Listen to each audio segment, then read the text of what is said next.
ভালোবাসার সংসার হলেও এই ভালোবাসার সংসারেও অশান্তি ছিল অনেক বেশি। এই অশান্তির কারণ কিন্তু আমি কিংবা আমার স্বামী না। এই অশান্তির কারণ ছিল পরিবারের অন্যান্য সদস্য এবং আত্মীয় স্বজনরা। আমরা দুজন দুজনকে কলেজ লাইফ থেকেই ভালোবাসতাম। দীর্ঘ 4 বছর ভালোবাসার পর সংসার জীবনের এখন 5 বছর। বুঝতেই পারছেন কত লং টাইম আমরা দুজন দুজনকে চিনি। কিন্তু এই চেনা জানার মধ্যেও অনেক ফারাক ছিল, হয়তোবা স্বামীর দিক থেকে কিংবা আমার দিক থেকে, না হয় আত্মীয় স্বজনের দিক থেকে। আমাদের সংসার জীবনে অশান্তির কারণ হলো আমাদের এই এত বছরেও কোনো বাচ্চা হচ্ছে না। এটার জন্য আমি কিংবা আমার স্বামী কেউই দায়ী নয়। কিন্তু পরিবার, আত্মীয় স্বজন, প্রত্যেকটা মানুষ আমাদের দুজনকেই দায়ী করেছে। বিশেষ করে আমার দিকেই আঙুলটা একটু বেশি তোলা হয়েছে। আত্মীয় স্বজন তো যখন তখন বলেই ফেলেছে, কি দেখে ভালোবেসেছিলি এই বাঞ্জা খোড়া মেয়েটাকে, যার কোনো বাচ্চাই নারীতে নেই। আমার নাকি বাচ্চা হওয়ার নারীতে বাচ্চাই নেই। আচ্ছা, বাচ্চা হওয়াটা কি আমার কাছে, বলেন তো? কিন্তু আত্মীয় স্বজন এই জিনিসটা কখনোই বুঝতে চায় না। এত বছরের সংসার পরে আমি শুধু একটা কথা বুঝেছি, যে আত্মীয় স্বজন আসলে জীবনে খুব একটা কাজের না, কিংবা তাদেরকে ছাড়া যে জীবন চলবে না, বিষয়টা কিন্তু এরকম না। মাঝে মাঝে আমার হাজবেন্ডও কিন্তু আমার উপরে বিশ্বাস হারিয়ে ফেলতো। আমার এসব কথাবার্তায় যখন দেখতো যে আমি হতাশ, সেও হতাশ হতো। সে আমার সাথে ঝামেলা করতো কিংবা ঝগড়া করতো শুধুমাত্র বাচ্চা নিয়ে। আমি কখনো তাকে দোষারোপ করিনি, সেও কখনো আমাকে সরাসরি দোষারোপ করেনি। তবে আত্মীয় স্বজন, পাড়া প্রতিবেশী, ঘরের মানুষের প্রেসারে পড়ে দু চারটা কথা সেও আমাকে শোনাতে কিন্তু পিছপা হয়নি। এই জিনিসটা আমাকে অনেক বেশি জ্বালাতো, অনেক বেশি কষ্ট হতো। শুধু তাকে একটা কথাই বলতাম, রাতে যখন ঘুমাতে যেতাম তার বুক বাসাতাম চোখের পানি দিয়ে। আর বলতাম, দেখো আমি বাঞ্জা কিংবা খোড়া কোনোটাই নই। আমাদের হয়তো ভাগ্যেই বাচ্চা ছিল না, কিংবা হয়তো বা আল্লাহ আমাদেরকে পরীক্ষা করছে। একটু ধৈর্য ধারণ করো, দেখি না আল্লাহ আমাদেরকে কি করে। শুধু এতটুকুই বলতাম। কত যে বুক বাসিয়েছি, বালিশ বাজিয়ে ভিজিয়েছি তার আর আমার, সেটা শুধু আমরা দুজনেই জানি। সেও অনেক কাঁদতো।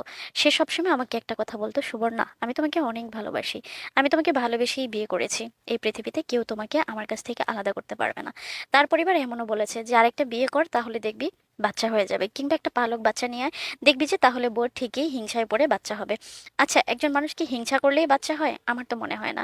হিংসা করলে পৃথিবীতে বাচ্চা আসে, এটাই বা কয়জনে বললো, বা কয়জনের কথা এটা প্রমাণ হলো, তাই না? কিন্তু আমাকে এটাও শুনতে হয়েছে যে পালক বাচ্চা আনলে নাকি বাচ্চা হবে।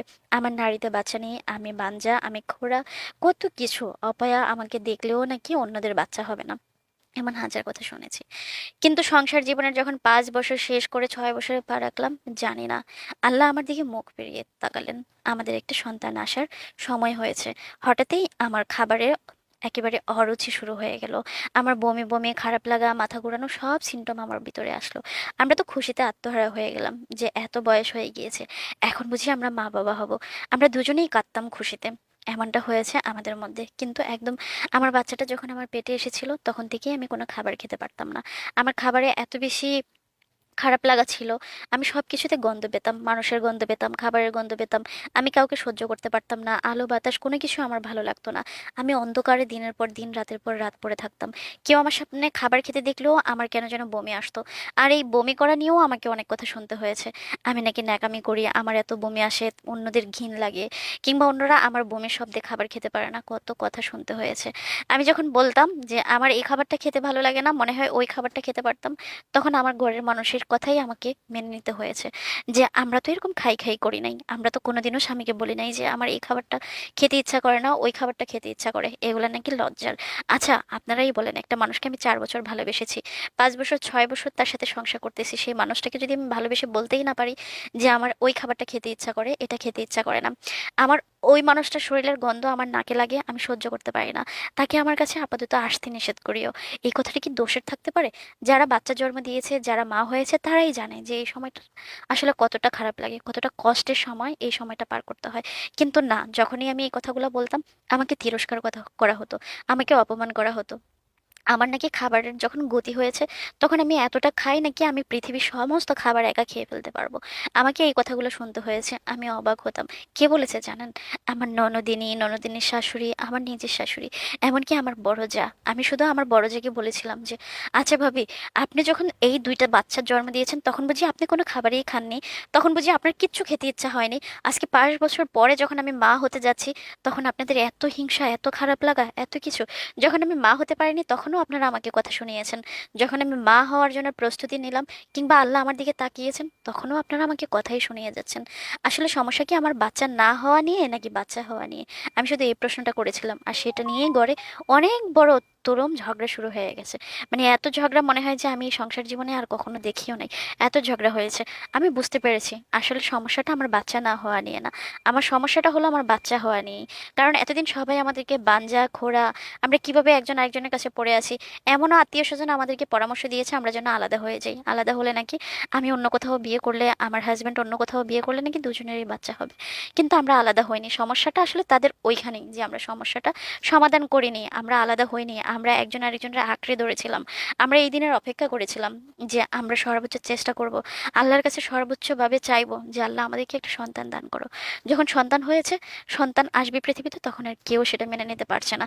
তখন সবার কেন যেন কষ্ট হচ্ছে, যে মনে হয় যে আমরা এখন সমান অংশীদার হয়ে গেলাম পরিবারে।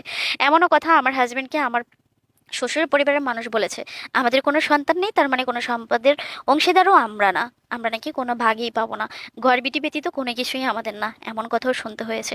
সব হজম করেছি, সব মেনে নিয়েছি, কিন্তু আমাদের করার কিচ্ছু ছিল না। কারণ একটাই ছিল, আমরা তো সত্যিই নিঃসন্তান ছিলাম। আর এখন যখন সন্তান আসতেছিল তখন কত অপমান, কত কিছু সহ্য করতে হয়েছে। এদিকে বাবার বাড়িতে আসতে পারতাম না, কারণ বাবার বাড়িতে আসলে আমার হাজবেন্ডের খাওয়া দাওয়া, ব্যবসা বাণিজ্য সব কিছুতে হয়তোবা সমস্যার সৃষ্টি হবে, সেজন্য আসতাম না। কিন্তু পরক্ষণে তাদের এসব নোংরা অত্যাচার নিতে না পেরে আমার হাজবেন্ড বাধ্য হয়ে আমাকে বাবার বাড়িতে এসে দিয়ে যায়। আমার শাশুড়ি বারবার বলেছে আমি কিন্তু একটা নাতি চাই, কিন্তু নাতিকে আমি বানাবো বলেন? ভাগ্যক্রমে আমার একটা মেয়ে সন্তান হয়েছিল। ওই সমস্ত খরচ এবং সমস্ত দায়ভার আমাদের উপরে দিয়ে দেওয়া হয়েছে, যেহেতু মেয়ে হয়েছে ওনার সেটা কোনো খরচই দিতে পারবে না। কিন্তু আমার হাজব্যান্ড একটা সময় লুকিয়ে সমস্ত খরচ শোধ করেছে। আমার বাবার একটা টাকাও সে খরচ করতে দেয়নি। সে অনেক খুশি, আমিও খুশি। আল্লাহ যদি আমাদেরকে কোনো সন্তানই না দিত, আমরা কি করতে পারতাম? আল্লাহ তো আমাদেরকে মেয়ে সন্তান দিয়েছে। মানুষের নোংরা কথা, খোড়া বাঞ্জা কিংবা অপয়া কিংবা অলক্ষী, এসব কথা থেকে আল্লাহ আমাদেরকে বাঁচিয়েছে। এর চেয়ে বড় রহমত নেয়ামত আমার কাছে আর কি হতে পারে বলেন? অথচ আমি কত নোংরা কিছু হজম করেছি, আলহামদুলিল্লাহ। এখন আমার মেয়েরও 5 বছর শেষ হয়ে 5.5 বছর চলতেছে। হয়তোবা আমার মেয়ে অনেক বড় হবে একটা সময়, আমার এই আক্ষেপ, এই কষ্ট, এই অপমান আমার ভিতর থেকে আস্তে আস্তে হয়তোবা চলে যেতে পারে। এখন আমার ওই মেয়েটা হওয়ার পরে আর কোনো বাচ্চা হচ্ছে না। এখন আমরা বাচ্চার জন্য চিন্তাও করি না। আল্লাহ যখন যার জন্য যেই নিয়ামতটা রেখেছে সেই নিয়ামতটা অবশ্যই ভোগ করতে পারবো, বা ভোগ করতেই হবে। মানুষের কথায় কিচ্ছু যায় আসে না। মানুষের কথায় যদি সেদিন সম্পর্ক ত্যাগ করতাম, তাহলে হয়তোবা আমরা দুজন দুজনের ছায়াটাও দেখতাম না আর। কিন্তু দেখুন আমরা কতটা সুখে আছি, দুইটা দুইটা মানুষকে জড়িয়ে, আমাদের সন্তানকে জড়িয়ে আমরা এখন অনেক ভালো আছি, সুখে আছি। আমাদেরকে কেউ আলাদা করতে পারেনি, আল্লাহ হয়তো আমাদেরকে আলাদা করতে চায়নি, তাই আমরা এত নিয়ামতের মধ্যেই এখনো আছি। রূপসা নামে একজন বড় আপু আমাকে গল্পটা পাঠিয়েছেন। ধন্যবাদ জানাই প্রথমেই, যে এই গল্প থেকে শেখার অনেক কিছু আছে। ভালোবাসা সুন্দর, আমি সবসময় বলি যদি ভালোবাসার মানুষটা প্রকৃত মানুষ হয়। আপনাকে ধন্যবাদ আবারও জানাই যে ভাইয়াকে ছেড়ে যাননি। আসলে আল্লাহ যখন যার জন্য যা কিছু নির্ধারণ করে আছে বা করেছেন, তখনই সে সেটা ভোগ করবে। পরিবারের কথায়, আত্মীয় স্বজনের কথায় কিছু যায় আসে না। আপনি না খেয়ে থাকলে পরিবারের অন্য সদস্যরা এসে আপনাকে খাওয়াবেও না, আর আত্মীয় স্বজন এসে কি আপনাকে 500 টাকা দিয়েও যাবে না। আত্মীয় স্বজন, পাড়া প্রতিবেশী এগুলা থাকেই গিবত করার জন্য, আপনার খারাপটা দেখার জন্য। আপনার ভালোটা কখনো তারা সহ্য করতে পারবে না। দুজন মিলেমিশে থাকেন, সুন্দর থাকেন, মেয়ের ভবিষ্যৎটা উজ্জ্বল করুন। ভালো থাকুন, সুস্থ থাকুন। যারা গল্প পড়াতে চান ইনবক্সে পাঠিয়ে দিবেন।